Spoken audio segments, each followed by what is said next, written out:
សួស្តីទៅកាន់ពុកម៉ែបងប្អូនយើងទាំងអស់គ្នាស្វាគមន៍បងប្អូនយើងសាជាថ្មីមកកាន់ការផ្ដល់តម្រុយឆ្នោតយួនប្រចាំថ្ងៃតោះហើយសម្រាប់ថ្ងៃទី23នេះដែរមានលេខល្អៗយើងមកចែកជូនបងប្អូនយើងលេងកម្សាន្តទៀតហើយក៏អធ្យាស្រ័យបងប្អូនយើងមែនតើសម្រាប់ថ្ងៃទី22នេះគឺadminអត់បានធ្វើលេខជូនបងប្អូនយើងទេគឺadmin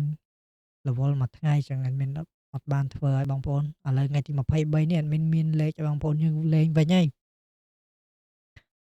តោះហើយសម្រាប់ខ្ទង់អូថ្ងៃនេះ admin ដាក់ឲ្យអូខ្ទង់កៅមួយគ្រាប់ដំបូងអូកៅមួយគ្រាប់អូ50ហើយសម្រាប់ពីរលេខមាន63 97 56និងមួយគ្រាប់ទៀតគឺ14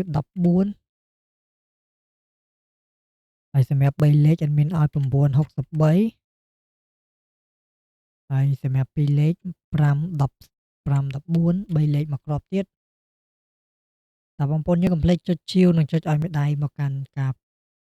ផ្ដល់តម្រុយឆ្នោតឲ្យ admin ម្នាក់មួយផងបងប្អូនតើហើយចុងក្រោយ admin អត់មានអីទេមានតែពាក្យជូនពរបងប្អូនយើងហិញៗទាំងអស់គ្នា